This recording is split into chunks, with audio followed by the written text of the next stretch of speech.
Next up are Kene Partners. They're going to talk quickly about, or briefly about R&D. Now, Tom Jennings is often here. I think he's probably been coming for the last 2, 3, 4 years.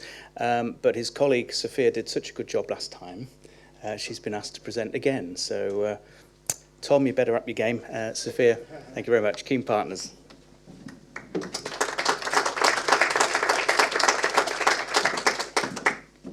Hi, everyone. I think I might be taller than the average speaker, maybe. It's great to be here. It's, as Tim said, it's my third time at the SPA, and each time I come, I see more and more familiar faces, which is lovely. Kene Partners has been members of the SPA and has been their preferred supplier of R&D tax credits for quite a few years now, and my colleague Roz, who you remember from the previous conference, we were looking at the stats earlier last week, and we've managed to secure just under £7 million in client benefit to members of the SPA.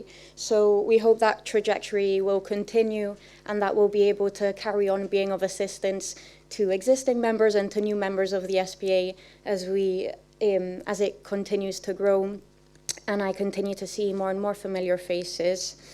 The 2023 has been very, very busy in the world of R&D tax credits. The HMRC continues to improve their internal processes.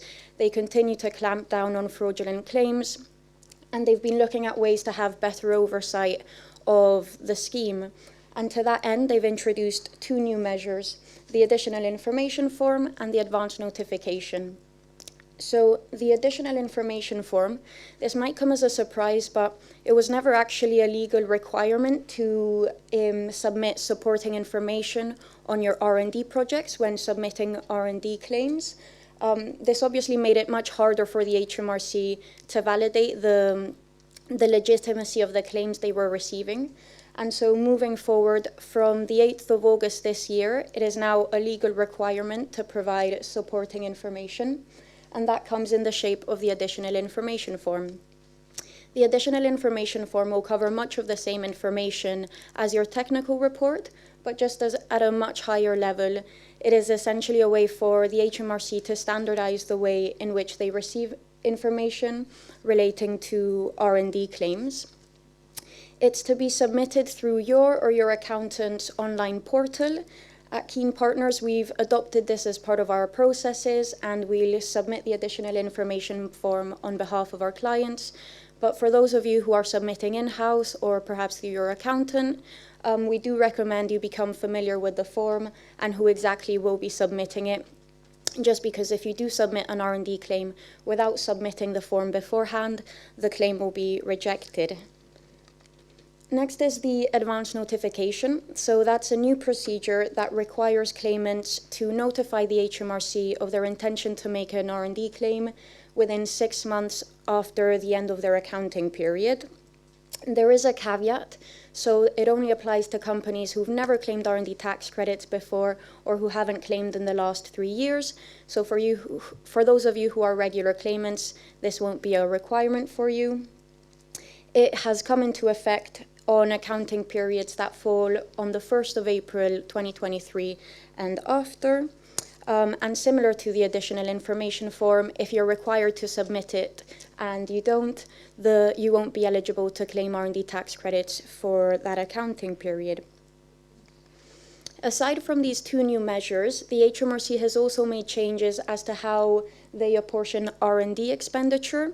So where previously they took a blanket percentage of R&D expenditure across the financial year, moving forward, they look at costs on a per project basis.